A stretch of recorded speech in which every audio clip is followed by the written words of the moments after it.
first bus rolling into the Halfway Tree Transport Center this morning, shortly after 6, Mahiri? Yeah, shortly after 6. And that's where we're looking at this moment with Mahiri Stewart. He was on the road. A little later, we're going to get the reactions from rural Jamaica. Yes, because several of the buses were also deployed across rural Jamaica today. The bus was boarded, yes, that's the one at Transport Center this morning, by Ministers Vaz, Dana Morris Dixon, and Favour Williams.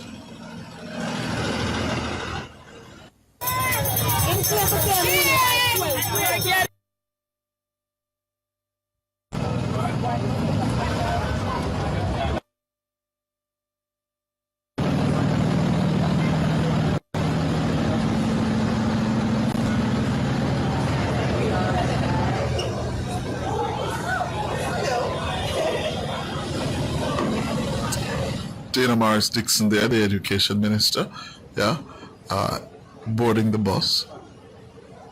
Walk us through this moment, Mahiri. Okay, so this was it. This was the big moment in terms of finally getting to board the buses. As you said earlier, when the bus came in for the first time, everybody's heads were turned, because they knew that this was finally it. Because I'm sure a lot of people had already passed the buses, because they've been doing their route tests. So a lot of people have already seen them. But in terms of them going into service for the first time, this was it. This was the first trip. And I was lucky enough to go on it. The YouTubers weren't hearing earlier, so I'm going to go back over this story just so that they can be up to speed. But that's me filming, that's Minister, and those are some of the students that were lucky enough to be the first passengers on the St. Andrew school bus. And this bus took the Hope Road route, and it dropped folks off at Arden, JC, went up to Papine at one point, then it went back down to Mona Heights and Mona High, which we're gonna get to later. But it was a very interesting moment. The parents were very excited, especially the ones that had children going up on the bus. They were very excited, taking pictures of their kids going up on there. It was very cool to see. I went inside the bus and I went straight to the back. Okay. In fact, one parent, a father, right, who accompanied his son, who attends Mona, spoke with you, during the trip about his experience. I'm here with one lucky parent that's on the first trip of the new rural school bus. What's your name? Glenroy. And you're here with your son? What's your thoughts on the ride so far? It's good. It's a good look for them. At least they don't have to be pushing and pulling with the adults, so they'll be more comfortable and so on. Right, you've been on the bus since you left out. What do you think about the safety features? So far it's good. At least they're safe. I know they're safe, so it's good. It's a good look. And before these buses, how did your son get to school? Regular JUTC, the regular JUTC buses. So would you say it's a better alternative? Yes. Right, so there we go. So it got one raving review from a parent. He was the only parent that managed to get on board. He had come in to give his son something, and the bus was departing. He was like, you know what? Let me just stay for the ride. And he was there all the way to Mona High. But as I was telling you earlier, the YouTubers didn't hear this, so I'm gonna go back over it. When I was in the back of the bus, with his son and another Mona High student, and we made a stop. And the child said, "At least we don't have to stand up anymore." And I was like, what does he mean by that? And then, because I'm not somebody that takes buses regularly, I'm more of a taxi person, but in my time taking buses, there were mornings where the buses were packed and I had to stand, and some JUTC buses have the thing you can hold on to, but the coaster buses, at least, they don't. And when he said that, I was like, wow, you're right.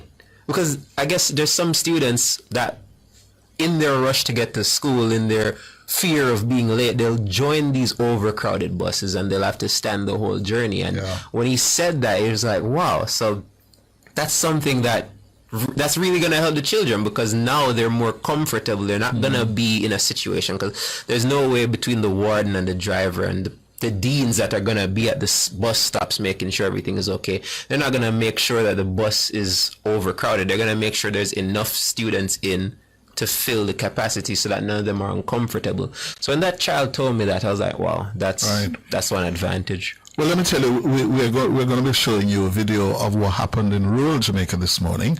And if you were able to take a video of what happened in your neck of the woods, send it to us here at Nationwide. Yes, you can send it to us, and we will show that for you. Back to you, Mahiri. The bus made its first stop on Hope Road, Right. where students from Arden, came off for school. Let's take a look. There they are. Well, we can talk over this. So, yeah, and look at the windows. This is what I was speaking about earlier, and it's a good thing one of the YouTubers reminded me of it. The windows only go down like a bit. And when it went like that, I was like, why don't they open all the way? And then I realized that it was a safety feature. So the windows, when they were down like that, I thought they were broken, something was wrong and they couldn't go down all the way. But apparently it's like that on purpose to make sure that the bus is properly ventilated, while also making sure that children, the rowdy ones, the unruly ones, don't get in a situation where they can stick their head or their body out of the bus and be reckless. So it was something I didn't understand, and it wasn't even a feature I think was even announced. But when I saw it in action, I looked at the gap specifically, I'm like, why is it like that? And as the trip went on, I was like, oh, it's to stop children from sticking their head out, sticking their body out, potentially being in harm's way. So that's a very underrated feature of the bus. And if you look on the roof, I was telling you about the cameras earlier. The video is going to replay, so we're going to see it again. There are 4 cameras. There were 4 cameras in the bus that I at least could identify. And you can see a couple there, the black little dots that you see on the roof. Oh. Those are cameras. Minister Vaz did tell us that these buses will have surveillance, and that's the surveillance right there. So there's one in front of the driver, as he said, and there's 2 in the middle of the bus, and then there's one that you can't see that was near me at the back that can see the entire bus from the rear. So that's how the buses are going to be monitored, I guess. Obviously, there's going to be a warden on all of them. There's going to be a dean at the bus stops making sure everybody gets on, but that's just another safety feature that the buses have. All right, so as the students exited the bus, you had more joining. Yeah, more that were at the bus stop. I didn't think they were going to see a rural school bus, but that they did, and they were allowed on. So I think the children that came on were from Mona Heights Primary, I believe. So, and they're there. Oh, the That's younger them. ones. Right. So we had a mix of the high schoolers and the primary schoolers on this specific bus. So that's them coming on in their white and green uniforms. So moving on, we made a couple of stops at JC and Papine, and then eventually we got to Mona, which was the last stop. And yeah, this is the final stop at Mona High School's gate. And Minister Vaz at this point had left. He had come off at the Papine stop. So we were with Minister Williams and Minister Morris Dixon. So this is the final stop of the first trip of the corporate area buses, and that's me coming off right there, and that's Mona High School right behind them. So on the way to Papine, Right. yeah, they didn't go by Mona High School. No, so what happened is, and this is the funny part, the students were so concerned because they were telling me they were very confused when they drove past JC and another stop, because they're like, this is where we normally come off. Get off. We come off and then we cross the road and we walk to Mona High. And they're like, what's going on? We're going to be late. And I was like, no, it's not going to be late. They're going to go to Papine, and then what the bus is going to do for this specific trip, I don't know if this is going to be a feature all the way through, but what the bus did on this specific trip was it went from Papine to Mona Heights and then to Mona High. So it didn't just drop them off at one area. It brought them to the gate, which is something they weren't expecting. So they were very concerned. Even the parent was on the bus like, my son normally comes off down there. What's going on? So, yeah. So they went to Papine and then came back. Right. So there was a major stop in Papine for Minister Vaz to give a little detail of the bus to the members of the public. So he departed the bus along with some of the students. But in terms of the rest of the Mona students that still had to go to school at Mona Heights and Mona High School, they came off of the bus and they stayed on the bus, and we all went to Mona Heights, then we went to Mona High, and then from there we went back to Papine. All right, Mahiri. I know you've now got to go and marshal the reporting from rural Jamaica. I want to see what happened in rural Jamaica this morning with the buses. Same, because again, my experience was a corporate area experience. So Right.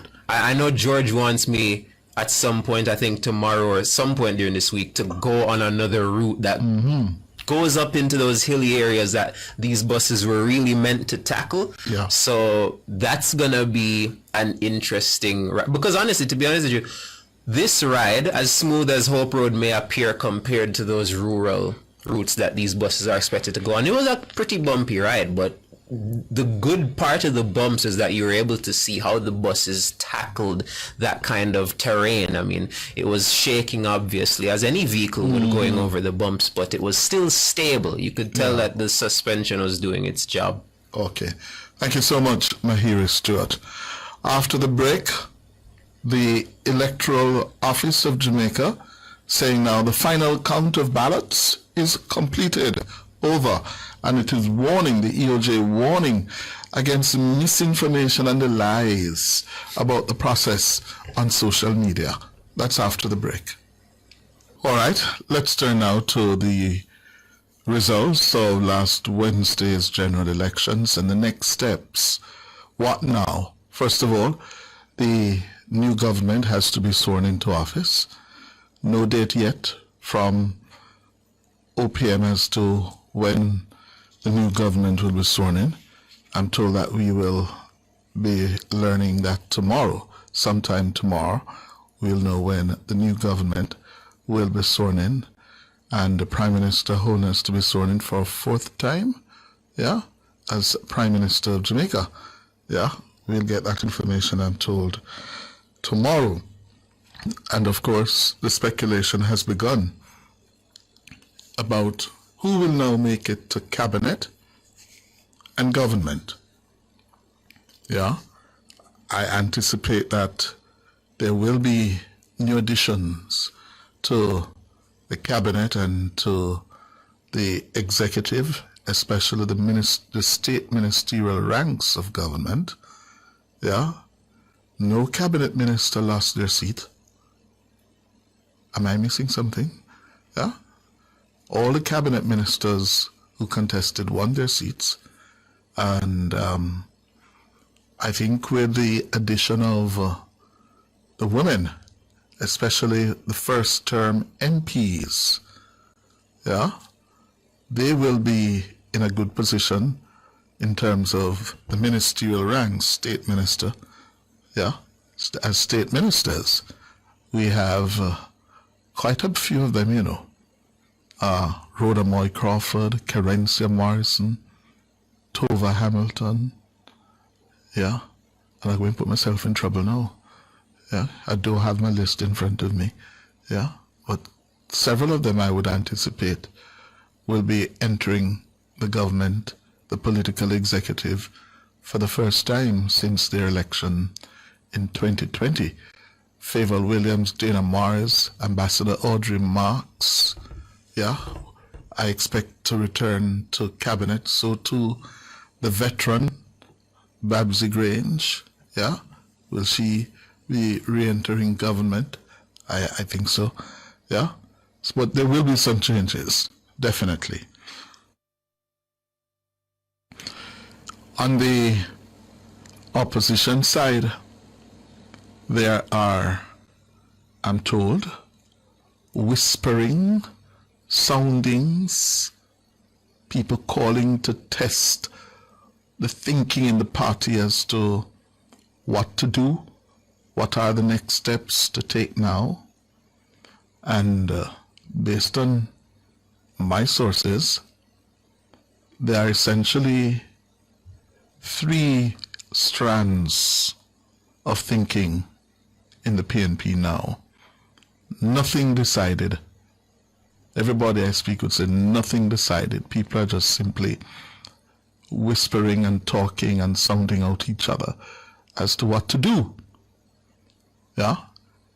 There are those who are of the view that Mark Golding has done well. He has increased the parliamentary party by 100%. Yes? From 14 to 28. That cannot be taken lightly. That is an achievement by any measure. Yes, to bring it from 14 to 28. And as such, there's a view that says they should stick with him. They should rally around him. Yeah? There's another view that says in all previous instances when PNP leaders have lost an election, in the case of Michael Manley, 1980, in the case of Portia Simpson Miller in 2016, in the case of Peter David Phillips in 2020, in all such instances, they offered their resignation to the party and gave the party an opportunity to either give them a vote of confidence or to say, no, we will not accept. And it is being felt by some in the PNP that the same principle or practice should be applicable to Mark Golding. He has lost, yes, 35 to 28. He didn't make it. He fell short. And as such, he ought to follow that practice, that principle. If you lose a national election, you tender your resignation and give the party an opportunity to say, oh no, we believe that you have done well enough and you continue to enjoy our confidence. Yes? And there's a third view that is saying, listen, a loss is a loss. These were the same people as in Mark Golding, Peter Bunting, Dayton Campbell, Angela Brown Burke, who now constitute the leadership of the PNP, who said, listen, Peter Phillips wasn't going to cut it. He never cut it, and therefore he had to go. Yeah, even before Peter went back to the polls, they challenged him. And now, same knife for stick sheep, stick goat. Same medicine that was administered to Phillips in 2020 must be administered to Mark Golding. Yes? So there are three different strands of thinking, as I understand it this morning, that the PNP has to grapple with. Yeah? Where it will go, only the coming days will reveal that. I'm also learning that in terms of the tacticians in the party, they are zeroing in on 4 seats, which really cut off their path to 32. Yeah? They felt that, listen, they were focused on getting to 32. They ended up at 28. And the 4 seats that let them down, North Trelawney, where Tova Hamilton defeated the veteran Dr. Wickham McNeil in a traditional PNP seat that was expected to go back to the party. It did not go back to the party. Yeah? That was a blow to them.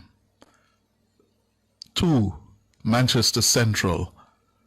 I think what I'm hearing from a number of PNP sources that one was hard. They did not see Rhoda surviving. Based on their own assessment, what they put up against her, Rhoda defied them and demonstrated her political spurs as an infighter, yeah?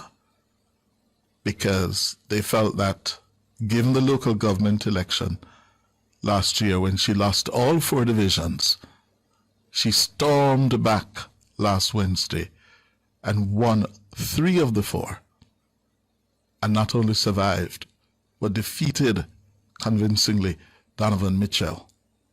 That one, I gather, was a real blow to them, not getting to 32. The other 2 being East and St. Andrew, where Favour Williams was thought to be very vulnerable to Patricia Duncan Sutherland. And Favour Williams demonstrated her political spurs as well, yeah, in defying PDS, as they call her affectionately, Patricia Duncan Sutherland, and won by almost 500 votes. Yeah. That was another blow to them on the night of September 3. And then the following night was when it was all over. Of course, Central Kingston, you'd have heard Dayton Campbell saying Central Kingston is crucial to the PNP returning to power. They thought in McGregor, Steve McGregor, they had the man to beat the JLP's Donovan Williams. Well, they were also divided in Central Kingston. Yeah? What with the fallout from dumping Lawrence Rowe as a candidate. And I'm told by Labourites, yeah, Lawrence Rowe played a decisive role. He played a crucial role in getting the JLP over the line in Central Kingston, in Almond Town. Yes, he was crucial as an organizer. You saw the video of him on a motorcade. Yeah, do you have that video? Let's watch this one with the PNP, with the JLP celebrating in Central Kingston and celebrating to the tune of the PNP song, Marching to Victory. And watch carefully, you see Lawrence Rowe atop the motorcade in his orange color plate. Yeah, give you a little bit more time. This one was very instructive because it was a case where the comrades, yeah, were being taunted by the Labourites.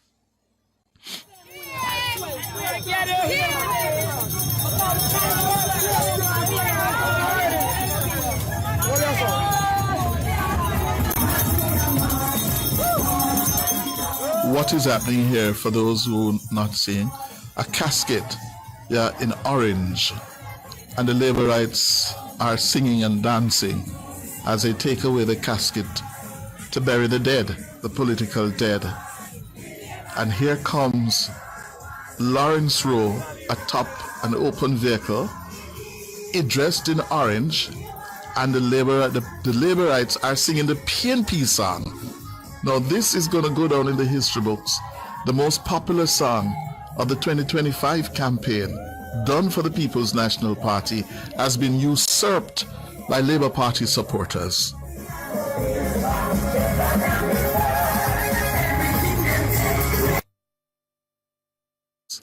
So the Labourites have taken over that song and turned it into their own. I've never seen that in my 30 odd years watching politics in Jamaica. Yeah?